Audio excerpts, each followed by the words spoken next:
All right, hi guys, we're doing 7.3 today, which is similar triangles. You're going to be able to identify similar triangles using AA similarity postulate and the SS and SAS theorems, and use similar triangles to solve problems. So all of these we're going to use just like we would use in our proofs. Angle is the AA similarity.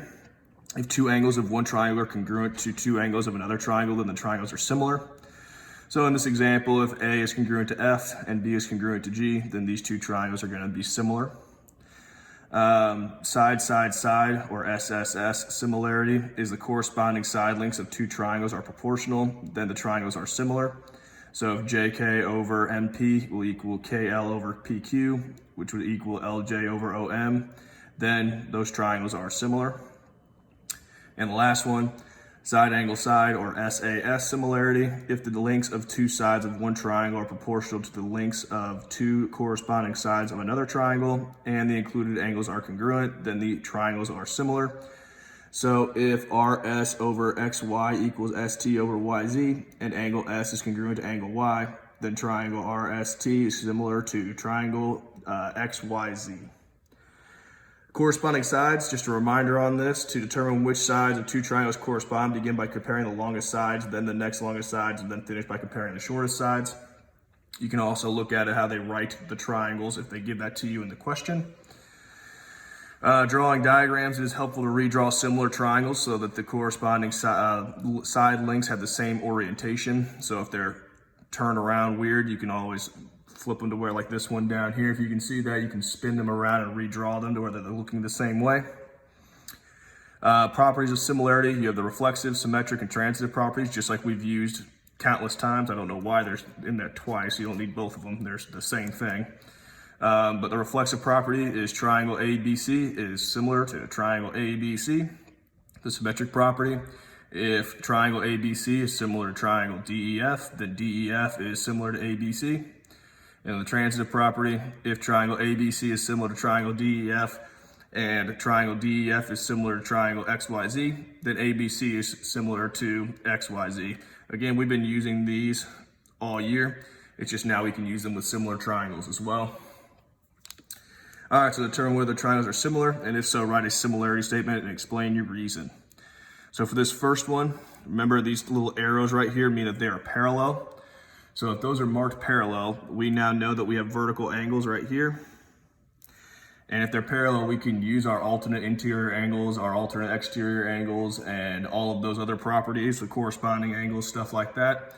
So for this example, we would know that angle Y would be congruent to angle V because those are alternate interior angles, and same thing with X and W. X would be congruent to W because they are alternate interior angles. So this would be similar, so yes. And triangle YXZ is similar to triangle VWZ by angle similarity. All right, so this guy down here, okay, we're gonna have, if we flip you can flip these around if you want to. So if we wanted to flip this around, we would have this guy, AB, and DF would be together. 10 would be right here, and then 4 would go over here. I guess that's not really helpful if I have them all marked the same way. And now, again, like I know these are normally, I'm using that as congruency marks, but we're not talking about congruency, we're talking about similarity, okay? And so first of all, let's figure out what BC would be. So we have to use the Pythagorean Theorem, which would be 3 squared plus 4 squared equals C squared. So that'd be 9 plus 16 equals C squared, which is 25 equals C squared, so 5. So this guy is 5. So we need to figure out first if they're similar, so we need to set up a proportion, okay? And because we already have a 90-degree angle marked, I'm gonna go ahead, we're gonna be thinking SAS because we have two sides and one angle. So we're trying just to figure that out. So first, let's go ahead and do AB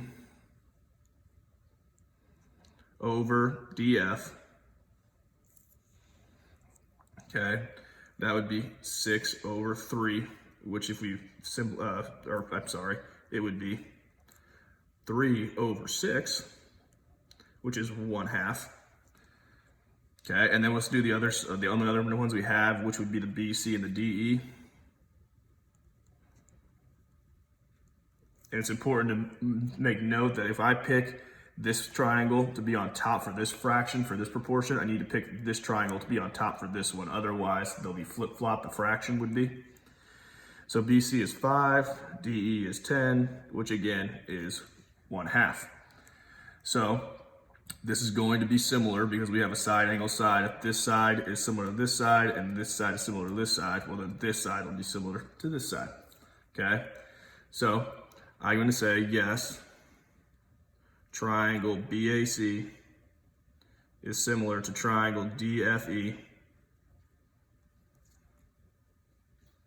by side angle side similarity. And we're going on over to the back. You still see that? Yeah. All right, so a little multiple choice question. In figure AB intersects with DE at point C. Which additional information would be enough to prove that triangle ADC is similar to triangle BEC? Well, if AB intersects DE at point C, so AB intersects DE at this point, we would be able to know that AB is congruent to CB, and this side like that, okay? And just like, let me flip back over real quick. Number 1, how these are marked parallel, okay? That gave us the option to use the vertical angles. If it's not marked parallel, we cannot use vertical angles. So if I flip back over, what we would need to be able to prove this is the side angle side, right? To be able to say that that would be similar because those two angles are congruent. But again, that means we need to have this parallel, okay? So that would be C, that AD is parallel to EB. The other ones don't help us. All right, identify the similar triangles, find each measure. So we're trying to find KL. So if I'm trying to find KL right here, okay, we can orient this. So if I want to change this little triangle to be the same way as the big triangle, that would go right there. So I would have J, K, L, and this would be X. This would be 51 degrees. So now that would be like that. So I can go ahead, and 4 right there. So now I can go ahead and say that 4, I'm gonna go with the small triangle on top. So 4/5, if I can write, would equal X over 15.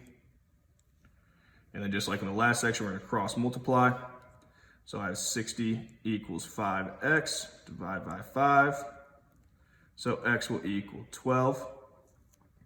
And that would make that these two triangles, X, Y, Z, is similar to triangle JKL. All right, moving on to number 5. All right. So we're trying to find VS, which is this whole side. And if we can see, this RTS is one triangle, and then we have this big triangle, the QVS. Okay, so we can set this up as in, I'm gonna do RT on top. So I'll have 3 over, and so then I need to use the 5 for the big triangle. 5 equals, and then I'm gonna use this bottom side, 12, for the small triangle. And then I need to find X, okay? I cannot put X here. I need to change up the variable, so I'm gonna have it be Y. So I'll have Y plus 12 on bottom, like that, okay? And then I'm gonna cross multiply, just like I've done before. So I'd have 60 equals 3 times Y plus 12. Distribute, so I have 60 equals 3Y plus 36. Subtract 36 from both sides. So I get 24 equals 3Y, divide by 3. So Y would equal 8. So this guy right here is gonna be 8. So to find out what VS is, I just add 8 plus 12, which is 20. So VS would be 20. All right, a cell phone tower casts a 100-foot shadow. At the same time, a 4-foot 6-inch post near the tower casts a shadow of 3 feet 4 inches. And we need to find the height of the phone tower. Don't know why that got cut off. I'm sorry.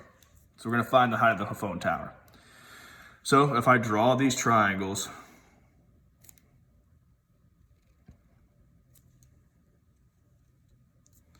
so this is my triangle, this is my cell phone tower side. So I don't know how tall the cell phone tower is, but I know it casts a 100-foot shadow.